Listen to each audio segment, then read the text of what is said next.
Voici le corrigé de l'exercice numéro 19, page 400 de votre livre.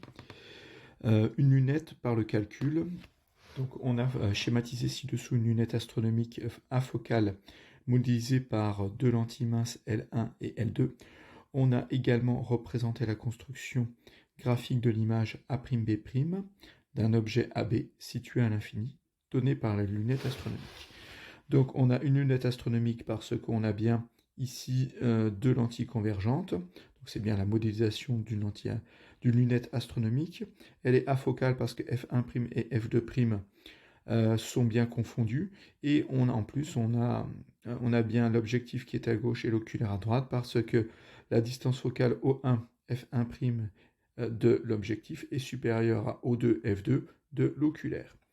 Donc jusqu'ici, tout est bien. On a bien un objet qui est situé à l'infini. On voit qu'on a A qui va être sur l'axe optique et très loin vers la gauche, d'où le symbole A infini. Et on a un rayon bleu ici avec, on nous dit que B était, donc ce rayon est bien issu du point B, du point objet B, qui est aussi situé à l'infini.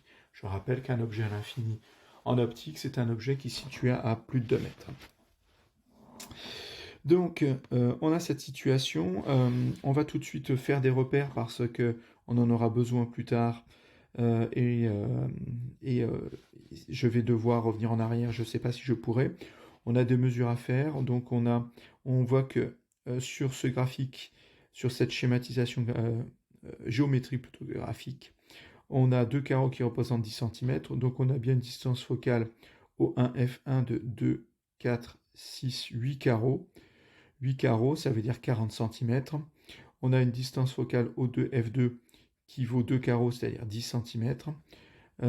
Qu'est-ce que je peux mesurer encore? Je pense que c'est à peu près tout ce qu'on va me demander de mesurer sur le schéma. Et on va utiliser ça pour répondre aux différentes questions. Donc première question, quelle lentille modélise l'objectif? Donc on y a déjà répondu. Donc, la lentille modélisant l'objectif est la lentille convergente L1, car c'est celle avec la plus grande distance focale, en sachant que O1, F1 est supérieur à O2, F2 ou O2, F2', peu importe, ou O1, F1', c'est pas, les distances focales sont identiques. Au signe près si on prend des mesures algébriques, mais pour l'instant, on s'en moque. Et qu'elle est du côté de l'objet, donc c'était bien la lentille L1 qui était la plus à gauche avec la distance focale la plus grande. Déterminer graphiquement les distances focales de l'objectif et de l'oculaire, donc c'est ce que j'ai fait dans la diapo précédente. Je vous avais dit que F1' qui est égal à O1, F1', c'était 8 carreaux, donc 40 cm, d'après l'échelle sur le schéma, et F2' qui est égal à O2, F2' ou O2, F2, peu importe, c'est égal à 2 carreaux, dont 10 cm. Donc j'ai bien les deux distances focales qui sont obtenues par lecture graphique. Ensuite, question suivante, la question 2.1, déterminer graphiquement la position de l'image intermédiaire A1B1 donnée par la lentille L1. Donc ça, je ne voulais pas donner, donc on aurait pu la retrouver, mais on va simplement revenir en arrière. Hop, si je retrouve, voilà, mon schéma, il est là. Donc, il me faut la distance, la position de l'image par rapport à la lentille L1, la position de l'image, c'est ça. Donc c'est O1 A1. Et je vois que O1 A1 est égal à O1 F1'. Ça signifie que c'est égal à 8 carreaux, c'est-à-dire 40 cm. Donc ça va me permettre d'avancer. On va retourner ici et ça va me permettre de répondre à la question. Donc la position de l'image intermédiaire, O1 à 1, et là le prime, il n'y a pas besoin de mettre le prime, j'ai oublié de le corriger. Donc c'est O1 à 1, c'est 8 carreaux, donc 40 cm. L'image intermédiaire est dans le plan focal image de l'objectif et dans le plan focal objet de l'oculaire, parce que F'1 et F2 sont confondus et sont aussi confondus avec A1. Donc ces trois points sont confondus. Donc voilà pourquoi on peut dire que A1, ou l'objet intermédiaire, est dans le plan focal image de l'objectif et dans le plan focal objet de l'oculaire. Question 2b, retrouvez ce résultat à l'aide de la relation de conjugaison appliquée à la lentille 1. Donc je vais travailler sur l'objectif. La relation de conjugaison, elle m'est donnée en dessous. C'est une formule de première qui me dit que 1 sur la position de l'image moins 1 sur la position de l'objet est égal à 1 sur f'. En sachant qu'ici, xa' et xa, qui sont les positions de l'image et l'objet, peuvent être positifs ou négatifs. On peut le noter autrement, c'est 1 sur OA' bar moins 1 sur OA bar est égal à 1 sur f'. Les barres qu'il y a sur OA' et OA signifient que ce sont des mesures algébriques, c'est-à-dire qu'elles peuvent être positives ou négatives. Donc si on travaille avec la lentille L1, si le segment OA' est à gauche de la lentille, il sera négatif, s'il est à droite, il est positif. Alors OA' est à droite, donc il va être positif, OA est à gauche, donc il va être négatif. Donc on va pouvoir, et on connaît f', donc on va pouvoir utiliser cette relation. Donc je vais utiliser la relation de conjugaison. J'ai simplement réécrit ma relation de conjugaison et je l'ai appliquée à ma lentille. En respectant le O1A1, O1A qui sont A1 est l'objet et A1 est l'image et A est l'objet. Donc j'ai bien respecté, transformé la relation de conjugaison qui est générique, je l'ai appliquée à ma situation en remplaçant aussi f' par f'1, vu que je travaille sur la lentille numéro 1. Ensuite, donc je m'amuse, je transforme en passant dans un premier temps ça de l'autre côté, ça devient positif. Il ne reste plus que 1 sur O1A1 qui est à gauche.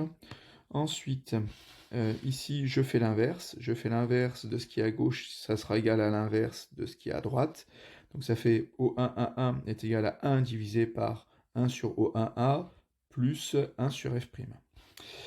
Ensuite, je vais remplacer ce que je connais. Je sais que O1A, cette distance sera égale à moins l'infini.